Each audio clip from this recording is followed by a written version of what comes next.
really killing us on defense. What are the emotions as a defense after a game like that, where the offense scored to put you guys ahead and then weren't able to retain it? It's hard. Anytime you lose a game like this at home, it's hard. We have so much high hopes for ourselves. We hold ourselves to such a high expectation, and then when you lose like this in the fashion that we lost, it's very hard. But we just gotta drive on, let it go, and then get ready for Oregon next week. As a defense, how difficult is it to adjust when the quarterback with kind of a different skill set comes in like that? Oh, it was definitely difficult because, you know, the number one is very, very athletic, scrambled, got yards every time he ran, and made it very difficult for our defense. So it was very difficult. Obviously, something we could have got done, but we didn't get done. How much did you prep for him coming into this week? We prepped mainly for Travis. Expected him to come into the game and play, but heard kind of through the grapevines that number one was going to play. So that was mainly we prepared for number 7. How does it kind of affect you guys not really getting a good look at him prior to this game? I mean, it's just like I said. He just scrambled. He really hurt us with his feet. Obviously, you know, we weren't worried about just him as a quarterback. He just got the job done on his feet, and it was bad for us on defense. Was he a little harder to wrangle down maybe than any other quarterback you guys have played this year? I know Swoops runs a little bit too. But. I mean, he just, again, like I forgot who I was saying it to, but like when you got that extra drive in you to win the game, you're going to do it in any way, shape, or form. And, you know, they ran very, very hard. They worked for every inch of blade they got. And that was the main issue for us. We're just trying to contain that and trying to limit that as much as we can. And they just kept on going and going and going. And the quarterback just kept on running. He wasn't afraid of hits. We hit him pretty good, and he just kept on going. With that edge containment, was it mostly just guys getting too far upfield and trying to, I don't know, wrap around a little bit too much, or what did you see as the main issues there?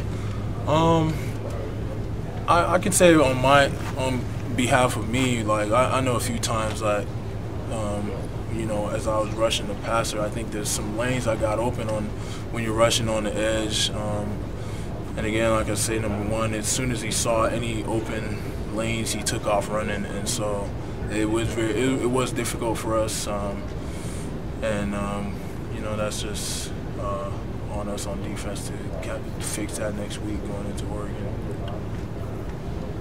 Now with Oregon losing, you guys are kind of in position to, you know, take over as one of the favorites of the Pac-12. Do you feel like that's a bit of an opportunity squandered in a game like this? Like maybe you weren't necessarily ready to take that next step.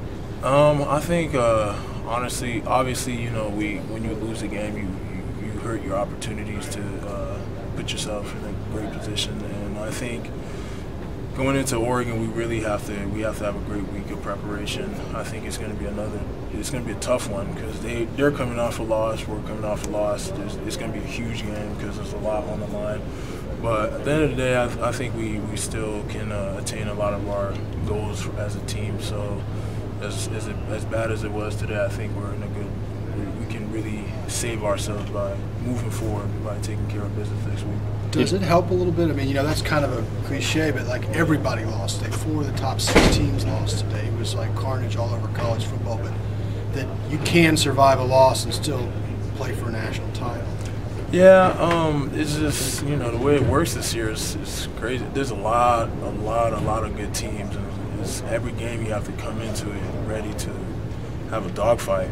Obviously, like you said, it has been a lot of loss in the top 10, but I mean, like I said before, for our conference, it's a very tough conference. I mean, you can't. Every game is just nail biters. You got to go in and grind. So I think overall, I mean, you never know what's going to happen down the road, but you know, I would say as long as you keep winning, it's going to help your chances. So you know, I don't know what's going to happen, but I think we just got to take care of ourselves by winning. Does the Pac-12 feel, you know, maybe more unsettled than you've seen it since you've been at UCLA? I'm not sure, man. I think we have a lot of competitive teams, and so every game that you go into, you have to fight. I mean, Utah came in here and they gave us everything they have, and they played a very great game. They're a good team, and so that's just going to be the name of the game going forward. We're going to play Oregon. It's going to be a very tough game. Going to be very, very competitive. So, I mean, it's just uncertain in that sense because every team is very good this year. You know, Washington State gave Utah a very, very tough game, and so you know you just got to come prepared every week. Thanks, so. Yep. Thanks.